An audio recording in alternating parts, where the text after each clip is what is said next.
Assalamualaikum warahmatullahi wabarakatuh. Kami dari kelompok 7. Di sini kami akan menjelaskan mengenai bab 8 dengan judul keterampilan untuk membangun kredibilitas pribadi dan mempengaruhi orang lain. Kredibilitas. Kredibilitas dapat didefinisikan sebagai kemampuan untuk menumbuhkan rasa percaya pada orang lain. Pemimpin dengan tingkat kredibilitas yang tinggi dianggap dapat dipercaya, mereka juga memiliki rasa benar dan salah yang kuat, terus mereka berani membela dan menyuarakan apa yang mereka yakini, melindungi informasi rahasia, mendorong diskusi etis tentang masalah bisnis atau pekerjaan, dan menindaklanjuti komitmen. Kredibilitas ini penting untuk kita sebagai calon seorang pemimpin. Karena apa? Karena kita perlu untuk membangun rasa kepercayaan tim kita untuk mencapai suatu tujuan organisasi. Selanjutnya adalah komponen kredibilitas. Terdapat dua komponen kredibilitas. Yang pertama adalah membangun keahlian. Membangun keahlian berarti kita ini memperdalam atau meningkatkan keterampilan kita dalam bidang kompetensi teknis, pengetahuan organisasi, dan industri. Gitu. Yang kedua adalah membangun kepercayaan. Membangun percayaan yang dapat dijabarkan menjadi klarifikasi dan komunikasi nilai-nilai Anda. Dan membangun hubungan dengan orang lain. Dalam banyak hal, kepemimpinan adalah latihan dalam moral. Gitu. Baik, selanjutnya adalah komunikasi. Untuk melakukan komunikasi efektif, perlu melibatkan kemampuan untuk menyampaikan dan menerima informasi dengan kemungkinan besar bahwa pesan yang dimaksud tersampaikan dari pengirim ke penerima. Studi menunjukkan bahwa pemimpin yang baik adalah mereka yang dapat mengkomunikasikan perasaan dan ide mereka. Lalu mereka adalah orang yang aktif meminta ide-ide baru dari orang lain, secara efektif mengartikulasikan argumen, mendukung posisi, dan membujuk orang lain. Artinya, untuk menjadi seorang pemimpin yang baik harus memiliki kemampuan komunikasi yang baik pula. Gitu. Lalu, cara untuk meningkatkan keterampilan komunikasi itu apa aja? Ada 4 cara, yaitu yang pertama adalah ketahui apa tujuan Anda. Jadi kita perlu tahu apa sih tujuan kita melakukan komunikasi ini. Jadi kalau misalnya kita sudah tahu apa tujuan yang ingin kita capai, maka kita akan lebih mudah mengkomunikasikannya gitu.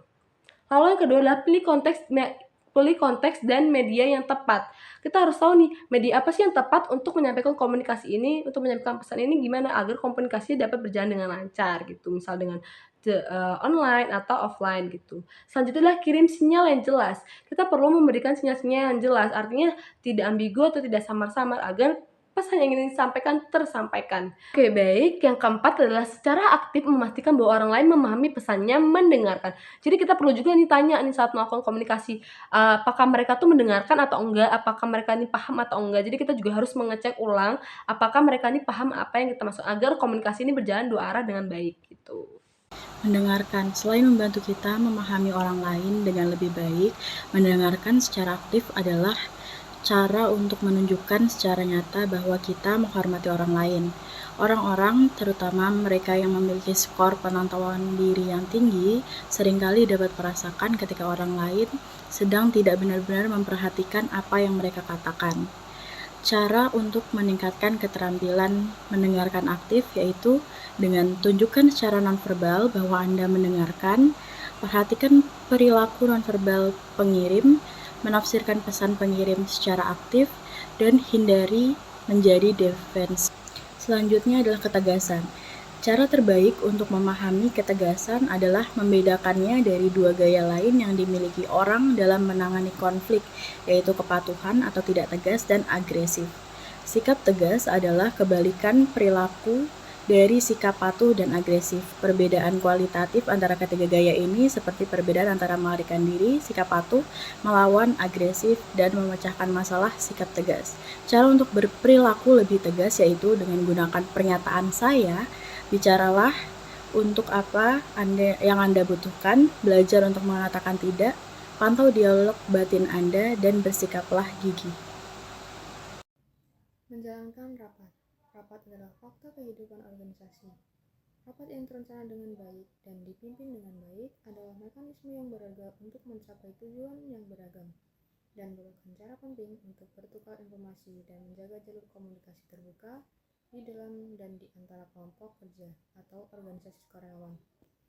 Meskipun rapat memiliki banyak keuntungan, rapat juga menghabiskan waktu dan uang. Biaya pertemuan tahunan di sektor korporasi saja mungkin mencapai miliaran dolar. Selain itu, rapat yang tidak perlu atau tidak efisien dapat membuat frustasi dan seringkali menjadi sumber ketidakpuasan bagi peserta. Kemudian selanjutnya, ada 7 kiat bermanfaat dalam menjalankan rapat. Yang pertama, tentukan apakah itu diperlukan. Mungkin langkah paling penting dalam melakukan rapat adalah meluangkan waktu untuk menentukan apakah suatu pertemuan benar-benar diperlukan. Jika mengevaluasi apakah akan mengadakan rapat, nilainya apa yang dapat dicapainya. Adakan rapat hanya jika manfaat potensial lebih besar daripada biayanya. Sebagai bagian dari proses ini, dapatkan pendapat peserta lain yang terlebih dahulu jika memungkinkan. Selain itu, jika rapat dijadwalkan secara rutin, tentunya harus memiliki ulasan penting yang harus diselesaikan dalam setiap rapat. Jika tidak, rapat ini mungkin harus dijadwalkan lebih jarang. Yang kedua, daftarkan tujuan. Setelah memutuskan bahwa rapat itu perlu, Anda harus daftarkan tujuan Anda untuk pertemuan tersebut dan kembangkan rencana untuk mencapainya dengan tertib. Prioritaskan apa yang ingin dapat dicapai dalam rapat. Seringkali membantu untuk menunjukkan pemikiran berapa banyak waktu yang akan dihabiskan untuk setiap rapat agenda. Terakhir, sampaikan agenda dan isu-isu yang akan dibahas kepada peserta jauh-jauh hari. Juga beritahu mereka siapa lagi yang akan hadir. Kemudian yang ketiga, tetap pada agenda. Setelah rapat dimulai, penting bagi para pemimpin untuk tetap pada agendanya. Mudah bagi kelompok untuk teralihkan oleh isu-isu yang tidak relevan atau cerita yang tidak bermutu. Meskipun harus berusaha untuk menjaga suasana yang kooperatif dan nyaman dalam rapat, lebih baik bersikap terorganisasi dan profesional daripada bersikap santai. Jika ada hal-hal yang cukup penting untuk dimasukkan dalam agenda, maka hal-hal tersebut cukup penting untuk diperhatikan dalam waktu yang dialokasikan untuk rapat. Kemudian yang keempat, berikan materi yang relevan sebelumnya. Selain memberi agenda, rapat seringkali lebih efektif jika pemimpin juga memberikan kesempatan pada peserta lainnya untuk menyampaikan agenda tersebut, laporan terkait atau materi pendukung jauh-jauh sebelumnya. Membagikan materi dan menunggu orang-orang bacanya di rapat itu sendiri membuang-buang waktu yang berharga. Kebanyakan orang akan datang dengan persiapan setelah membaca materi yang relevan sebelumnya. Kemudian yang kelima, jadikanlah nyaman. Cara lain untuk memaksimalkan manfaat rapat adalah pilih waktu dan tempat yang senyaman mungkin bagi semua peserta.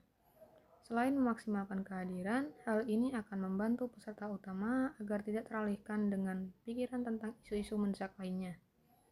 Demikian pula, pilih tempat yang nyaman bagi peserta dan sesuai dengan sifat rapat. Kemudian yang keenam, dorongan partisipasi. Pemimpin memiliki tanggung jawab untuk mendorong partisipasi. Setiap orang dalam rapat harus memiliki kesempatan untuk didengar dan merasa memiliki kepemilikan atas hasil rapat.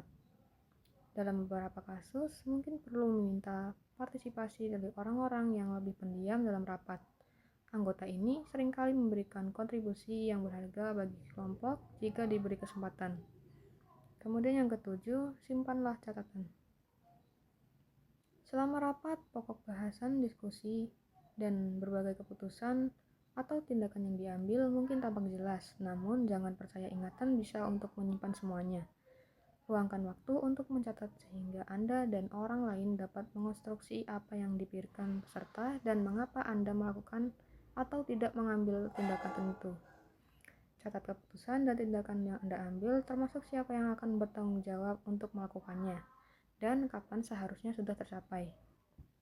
Dengan mengikuti langkah-langkah sederhana sebelumnya, baik pemimpin maupun pengikut rapat kemungkinan besar akan mendapatkan lebih banyak manfaat dari rapat mereka.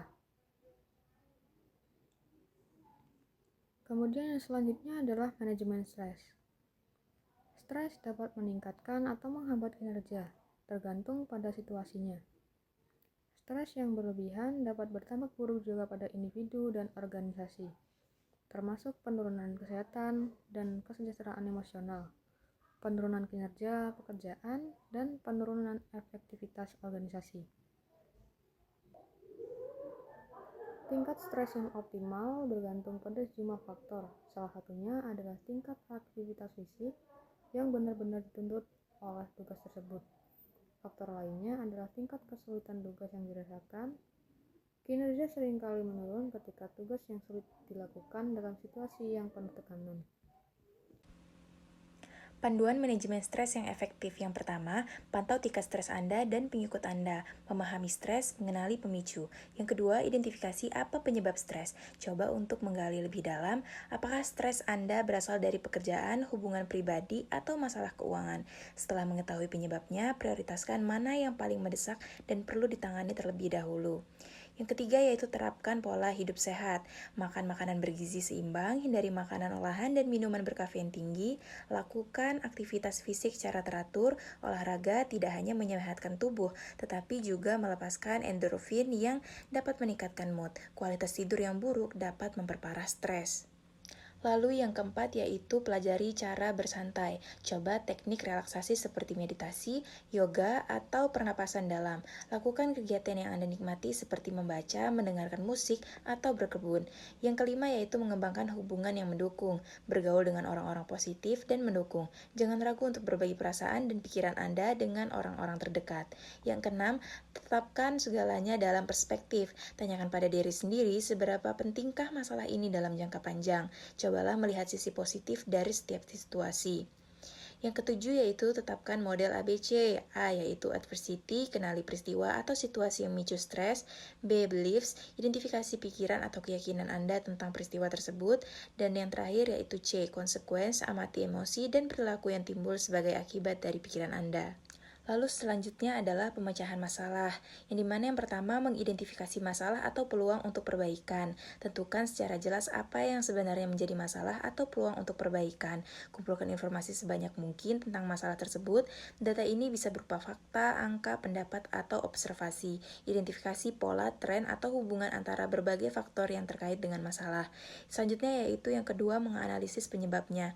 Cari tahu apa penyebab utama dari masalah tersebut. Gunakan diagram sebab akibat, fishbone diagram untuk membantu mengidentifikasi berbagai faktor yang berkontribusi pada masalah.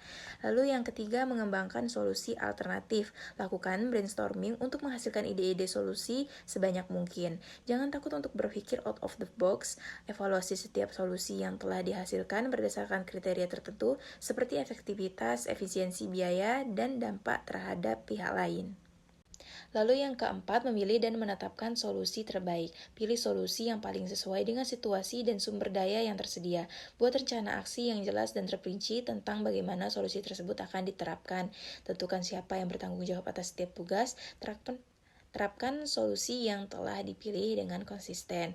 Yang kelima, menilai dampak solusi. Pantau secara berkala pelaksanaan solusi dan dampaknya. Lakukan evaluasi secara menyeluruh setelah solusi diterapkan untuk mengetahui apakah masalah telah teratasi atau tidak. Jika solusi yang dipilih tidak efektif, lakukan penyesuaian atau kembangkan solusi baru. Lalu selanjutnya, meningkatkan kreativitas. Yang pertama, melihat sesuatu dengan cara baru. Cobalah melihat suatu masalah atau objek dari sudut pandang yang berbeda. Misalnya, jika biasanya Anda melihat masalah sebagai ancaman, coba lihat sebagai peluang untuk belajar. Jangan terpaku pada asumsi yang sudah ada. Lalu yang kedua, menggunakan kekuatan secara konstruktif, yang dimana kita dapat memanfaatkan kekuatan diri, keluar dari zona nyaman, jangan takut gagal. Yang ketiga, membentuk kelompok pemecahan masalah yang beragam. Tim yang terdiri dari orang-orang dengan latar belakang, pengalaman, dan cara berpikir yang berbeda akan menghasilkan ide-ide yang lebih beragam dan inovatif. Dari penjelasan secara keseluruhan mengenai bab ini, maka dapat disimpulkan, kredibilitas adalah kunci kepemimpinan yang efektif. Membangun kredibilitas adalah proses yang berkelanjutan dan membutuhkan upaya yang konsisten. Dengan membangun keahlian dan kepercayaan, seorang pemimpin dapat menginspirasi timnya, meraih tujuan organisasi, dan menciptakan lingkungan kerja yang positif. Terima kasih.